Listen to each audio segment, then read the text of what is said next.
ज्ञान गंगा हिंदी में आपका स्वागत है। जय हिंद दोस्तों, कैसे हैं आप सब। आज हम उत्तराखंड के 4 धाम यात्रा की बात करने जा रहे हैं। अगर आप उत्तराखंड के 4 धाम यानी कि यमुनोत्री, गंगोत्री, केदारनाथ और बद्रीनाथ यात्रा की योजना बना रहे हैं तो ये वीडियो आप लोगों के लिए काफी यूजफुल है, क्योंकि आज की वीडियो में मैं आप लोग को बताऊंगा कि आपको ये 4 धाम यात्रा कैसे करनी है। 4 धाम यात्रा कुल कितने दिन की होती है और हमारा रूट कैसा होगा, कौन सी सीक्वेंस से हमको फॉलो करना चाहिए और कैसे कैसे हमारा स्टे होगा, हमको खाने पीने की क्या व्यवस्था होगी, हमारे साथ कौन गाइड करेगा, कितने किलोमीटर की ट्रैकिंग होगी, हमको टेंट लेकर रुकना चाहिए या फिर हमें वहाँ पे होटल्स अवेलेबल हो जाएंगे, क्या महत्वपूर्ण चीजें हैं, रजिस्ट्रेशन कैसे होगा, और अगर आपके साथ कोई बड़े बुजुर्ग है और वो पैदल चलने में असमर्थ है तो घोड़े, खच्चर या हेलीकॉप्टर की क्या फैसिलिटी होगी, ये सभी जानकारी आज के इस वीडियो में आपको मिलेगी। और वीडियो के लास्ट में ये भी बताऊंगा कि एक व्यक्ति का यात्रा का कुल खर्चा कितना लग जाएगा। तो दोस्तों बनी रहिए मेरे वीडियो में। वीडियो शुरू करने से पहले चैनल ज्ञान गंगा हिंदी को सब्सक्राइब जरूर कर ले। अब एक एक करके सारी बातों को विस्तार से वर्णन करते हैं, जिससे आपको 4 धाम यात्रा करने के लिए काफी सहूलियत मिले और आपका कुल खर्च भी कम आ जाए। सबसे पहली बात करते हैं दोस्तों कि ये 4 धाम यात्रा कितने दिन की होती है। दोस्तों बेसिकली आपको बताना चाहूंगा कि जो 4 धाम यात्रा शुरू होती है वो शुरू होती है हरिद्वार से। और जैसा आपको पता होगा कि हरिद्वार हमारी देश की बहुत सारी प्रमुख ट्रेनें वहां जाती है, तो हरिद्वार से हमारी यात्रा शुरू होगी और हमारी यात्रा वापस हरिद्वार में खत्म होगी। 4 धाम यात्रा की जो ये योजना बनती है ये लगभग आपकी 9 रात 10 दिन की बनती है। अगर आप गोमुख नहीं जाते हैं तो अगर आप गोमुख की भी ट्रैकिंग एड कर रहे हैं तो मान के चलिए कि आपका 1 दिन और एड हो जाएगा, वरना आप मान के चलिए कि आपका 9 रात 10 दिन की यात्रा बनती है और आप 4 धाम यात्रा कंप्लीट कर लेंगे। चलिए शुरू करते हैं दोस्तों हरिद्वार से। हम हरिद्वार की जो लोकल साइट सीनिंग है उसकी मैं अभी यहाँ पर बात नहीं कर रहा हूँ, जैसे कि हर की पौड़ी, मनसा देवी, ये सारी चीजें हैं, क्योंकि हरिद्वार की सेपरेट वीडियो में आपको बताएंगे कि वहां जाके आप हरिद्वार को कैसे एक्सप्लोर करना है। आज की वीडियो को बनाने का जो उद्देश्य है वो है केवल 4 धाम। तो हरिद्वार से हमारी यात्रा शुरू होती है। आप अगर ग्रुप में हैं तो आपके लिए बेस्ट सुटेबल है टेम्पो ट्रेवलर, आराम से कंफर्टेबली आप जा सकते हैं। अगर आपकी छोटी ग्रुप है तो इनोवा, और उससे भी अगर छोटी ग्रुप है तो फिर डिजायर या फिर टोयोटा की गाड़ी लेकर जा सकते हैं। वीडियो के आखिर में मैं एक चीज आपको जरूर बताना चाहूंगा कि अगर आप पैकेज लेके जाते हैं तो क्या कॉस्ट पड़ेगा। अगर आप सेपरेट ही सारी चीजें खुद ही मैनेज करना चाहते हैं तो फिर आपको वो कॉस्ट क्या पड़ेगी। तो दोनों ही आपके ऑप्शन में विकल्प दूंगा, पूरी वीडियो में बने रहिएगा, तभी आपको सभी चीजों की जानकारी प्राप्त होगी। तो दोस्तों हरिद्वार से यात्रा शुरू होती है और हमारे देश के बहुत सारे प्रमुख शहरों से हरिद्वार के लिए डायरेक्ट ट्रेन कनेक्टिविटी मिल जाती है, तो आप वहां से हरिद्वार तक पहुंच सकते हैं। वहीं अगर आप फ्लाइट से आ रहे हैं तो आप देहरादून से यात्रा अपनी शुरू कर सकते हैं। देहरादून में आपका एयरपोर्ट है तो आप देहरादून उतर के आप अपनी यात्रा शुरू कर सकते हैं। चलिए दोस्तों मैं बात करता हूँ डे नंबर 1 की। दोस्तों आपको मैं सभी योजना डे वाइज बताता जाऊंगा ताकि आपको सभी चीजें और भी अच्छे से क्लियर होती जाए। डे नंबर 1 दोस्तों आपको हरिद्वार से आपको जाना है बरकोट की तरफ। दोस्तों हरिद्वार से बरकोट की जो दूरी है वो लगभग आपके 180 किलोमीटर की यात्रा पर जाती है, और यह यात्रा तय करने के लिए आप मान के चलिए आपको लगभग 6 से 7 घंटे या 8 घंटा भी लग सकता है। तो आप एक दिन आपको तो केवल बरकोट पहुंचने में ही लग जाएगा और उस रात आप बरकोट पे स्टे लेंगे। चलिए दोस्तों अगली बात करते हैं कि हम बरकोट तो पहुंच चुके हैं, अब हमको स्टे कहाँ लेना है, क्या हमको स्टे की फैसिलिटी होगी और हमको खाने पीने की क्या व्यवस्था होगी। दोस्तों बरकोट में आपको बहुत सारे होटल देखने को मिल जाएंगे, धर्मशाला भी कुछ देखने को मिल जाएंगे। डिपेंड करता है कि आपका बजट कितना है और आप कैसे जगह पर स्टे करना चाहते हैं। दोस्तों अगर मैं रेट की बात करूं तो आप मान के चलिए कि 2000 रुपए पर डे के हिसाब से या फिर 1500 रुपए पर डे के हिसाब से आपको वहां रूम अवेलेबल हो जाएंगे। दोस्तों यहाँ पर सभी होटल्स के रेट इसलिए महंगे हैं क्योंकि ये 4 धाम यात्रा, केदारनाथ यात्रा, ये जो भी यात्रा होती है दोस्तों यह मुश्किल सिर्फ 5 से 6 महीने के लिए होती है, तो इसलिए यहाँ पे जो भी व्यापार होते हैं वो बहुत महंगे होते हैं। चलिए दोस्तों हम बरकोट में स्टे कर लिए और वही बात की जाए खाने पीने की, तो दोस्तों होटल में भी आपको खाने पीने की व्यवस्था मिलती है। होटल में नहीं है तो आप भोजन रेस्टोरेंट मिल जाएंगे, वहां भी जाकर आप अपने भोजन ग्रहण कर सकते हैं और उस रात आप विश्राम कीजिए। बरकोट में डे नंबर 1 आपका इस तरीके कंप्लीट होता है। अगली सुबह प्रातः काल उठ के डे नंबर 2 पे आपको दोस्तों जाना है बरकोट से जानकी चट्टी के लिए। दोस्तों जानकी चट्टी वो स्थान है जहां से आपको पैदल यात्रा शुरू करनी है। हमारी यमुना माता यानी कि यमुनोत्री के लिए दोस्तों बरकोट से जानकी चट्टी आपको वही गाड़ी लेकर आएगी जो गाड़ी आप हायर किए रहेंगे। लगभग यह आपकी दूरी पड़ती है 45 किलोमीटर की, जो आप हार्डली 1.5 से 2 घंटे में जानकी चट्टी पहुंचेंगे। और जानकी चट्टी से आपकी पद यात्रा शुरू होती है यमुनोत्री के लिए। दोस्तों ये जो यमुनोत्री की पद यात्रा होती है वो लगभग 5 किलोमीटर की होती है। 5 किलोमीटर की यात्रा तय करने में मान के चलिए आपको 1.5 से 2 घंटे लगेंगे और आप यमुनोत्री पहुंच जाएंगे। यमुना माता के दर्शन कीजिए। यमुना नदी का उद्गम इसी स्थान से होता है। यहाँ पर कुछ समय दीजिए और अच्छे तरीके से यमुनोत्री को एक्सप्लोर कीजिए। मथा टेकिए और वापस आप आ जाए ट्रैकिंग करके जानकी चट्टी, और जानकी चट्टी से वापस आप आ जाए बरकोट, और डे नंबर 2 की रात आप पुनः बरकोट में स्टे कीजिए। अगली सुबह दोस्तों प्रातः काल आप डे नंबर 3 पर बरकोट से आपको जाना है उत्तरकाशी, और यह बरकोट से उत्तरकाशी की जो दूरी है वो आपकी लगभग 80 किलोमीटर की पड़ जाती है।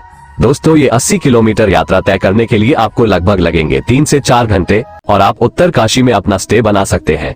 दोस्तों इस दिन आपको सिर्फ उत्तरकाशी में स्टे लेना है, क्योंकि दोस्तों हम अगले धाम की तरफ बढ़ रहे हैं और वो है आपका गंगोत्री। तो दोस्तों आप उत्तरकाशी में स्टे लीजिए और रात्रकालीन वहां विश्राम कीजिए। डे नंबर 3 आपका इस तरीके से कंप्लीट होता है। अगली सुबह प्रातःकाल उठिए, यानी कि डे नंबर 4। डे नंबर 4 पर दोस्तों आपको उत्तरकाशी से जाना है गंगोत्री के लिए, और ये गंगोत्री जाने के लिए आपको किसी भी तरीके की कोई ट्रैकिंग नहीं करनी होती। हालांकि आपको मैं बताना ये चाहूंगा कि 4 धाम यात्रा में आपको केवल 2 ही धाम में ट्रैकिंग करनी है। 2 धाम में आपको डायरेक्ट गाड़ी उस धाम तक लेकर जाती है, और वो जो ट्रैकिंग करने वाले धाम है वो है आपको, जैसा कि मैंने बताया, यमुनोत्री, और तीसरा धाम यानी कि केदारनाथ। ये 2 ही धाम ऐसे हैं जहां पर आपको ट्रैकिंग करना पड़ता है। तो दोस्तों डे नंबर 4 पर आप पहुंचे गंगोत्री। यहाँ पर आप गंगा माता जी के दर्शन कीजिए, मथा टेकिए, और दर्शन वर्शन करने के बाद आप वापस उत्तरकाशी में आ जाए, और डे नंबर 4 पर आप उस दिन वापस उत्तरकाशी के होटल में बिताइए। अगली सुबह प्रातःकाल डे नंबर 5 में आपको उठना है और जाना है उत्तरकाशी से सोनप्रयाग, या फिर सीतापुर, या फिर गुप्त काशी। अब ये 3 नाम जो मैंने लिए ये वो स्थान है जहां से आपको अगले धाम के लिए, यानी कि देवों के देव महादेव के धाम केदारनाथ की यात्रा शुरू करनी है। दोस्तों सीतापुर तक हालांकि आपकी गाड़ी आती है और सोनप्रयाग तक भी आपकी गाड़ी जाती है, लेकिन इस साल का जो रस अगर कहा जाए, क्योंकि अभी कोविड की पेंडेमिक और सभी चीजें नॉर्मल हो चुकी है, तो मान के चलिए कि आपको सीतापुर में, सोनप्रयाग में, सब जगह आपको होटल जो है वो हाउसफुल मिलेंगे। तो आप हो सकता है होटल आपको गुप्त काशी मिले, या हो सकता है उठी मठ में, जहां आपको होटल मिल सकते हैं वहां स्टे कीजिए। हालांकि आपको मैं बताऊंगा कि आपको पैकेज के क्या कॉस्ट पड़ेंगे और पैकेज में आपको कहां होटल दिया जाएगा, सभी चीजों की जानकारी आगे दूंगा। तो दोस्तों आप उस दिन डे नंबर 5 पर उत्तरकाशी से आए आप सोनप्रयाग। सोनप्रयाग की जो दूरी है लगभग उत्तरकाशी से वो 220 किलोमीटर की पड़ती है, और ये 220 किलोमीटर यात्रा तय करने में आपको लगभग 8 से 9 घंटे लग जाएंगे। और आप उस दिन डे नंबर 5 में उत्तरकाशी से आकर सोनप्रयाग में स्टे ले लीजिए, या फिर जहां भी होटल मिलता है, और गुप्त काशी में भी आप स्टे ले सकते हैं। चलिए दोस्तों अगली सुबह यानी कि डे नंबर 6 में आपको यात्रा शुरू करनी है महादेव के लिए, जो कि है आपका गौरीकुंड से। दोस्तों आप वहां से पहले गौरीकुंड चले जाए। सोनप्रयाग से गौरीकुंड जाने के लिए आपको बोलेरो सुमो का साधन लेना पड़ेगा, जो कि उत्तराखंड गवर्नमेंट की तरफ से चलाया जाता है, और वो 30 रुपए 40 रुपए सवारी लेता है। और आप गौरीकुंड पहुंचेंगे, और गौरीकुंड से आपकी 16 से 17 किलोमीटर की पद यात्रा शुरू हो जाएगी। तो दोस्तों डे नंबर 6 में आप ट्रैकिंग करते हुए आराम से महादेव के नाम लेते हुए ओम नमः शिवाय का जाप करते हुए आप पहुंचेंगे केदारनाथ मंदिर प्रांगण में। दोस्तों केदारनाथ पहुंचते पहुंचते आपको शाम हो जाएगी, और डे नंबर 6 में उस रात केदारनाथ में ही आप स्टे अपना बना सकते हैं। दोस्तों केदारनाथ में स्टे करने में सबसे ज्यादा लोगों के मन में संशय होती है कि वहां हमको होटल कैसे मिलेगा, हमको क्या टेंट मिलेगा, हमको क्या हाउस मिलेगा, जो कि जीएम द्वारा चलाया जाता है। दोस्तों अगर आप पैकेज लेना चाहते हैं तो पैकेज में आपको सभी जगह वहां पर होटल प्रोवाइड करा दी जाएगी।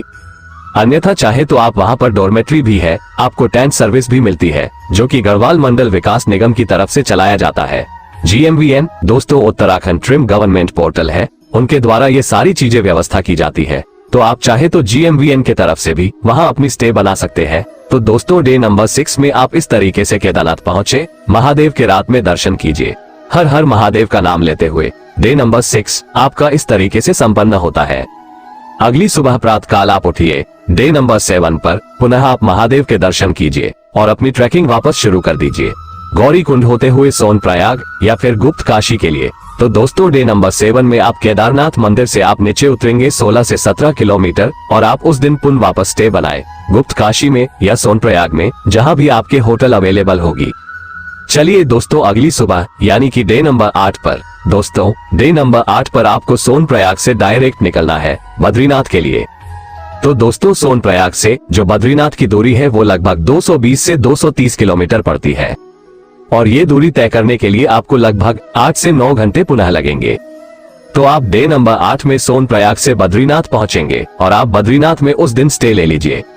हालांकि आप बद्रीनाथ अगर आप निकाल रहे हैं तो सुबह सुबह आप सोनप्रयाग से डिपार्ट ले लीजिए, क्योंकि आप दोपहर होते होते बद्रीनाथ पहुंच जाए। बद्रीनाथ में भी आपको रुकने की बहुत सारी व्यवस्था है, वहां पर भी आपको GMVN की तरफ से डोरमेट्री सर्विस भी दी जाती है। वहां पर आपको यात्री निवास भी दी जाती है और साथ ही साथ आपके वहां धर्मशाला भी है, या फिर आप चाहे तो होटल में भी रुक सकते हैं। तो इस तरीके से आप बद्रीनाथ में स्टे लीजिए। बद्रीनाथ में आपको किसी भी तरीके की कोई ट्रैकिंग नहीं करनी है। बद्रीनाथ में जाइए और वहां पर आप बद्री विशाल यानी कि हमारे विष्णु अवतारी श्री बद्रीनाथ जी के दर्शन कीजिए, अपने मनोकामनाएं मांगे और उस रात आप पुनः स्टे लेकर बद्रीनाथ में विश्राम कीजिए। दोस्तों अगली सुबह यानी कि डे नंबर 9 पर आप बद्रीनाथ में जो दर्शनीय स्थल है, जैसे कि माना गांव हो गया, भीम पुल हो गया और भी 12 दर्शनीय स्थल है, उन सबको दर्शन करने के पश्चात आप बद्रीनाथ से आइए पीपल कोटी।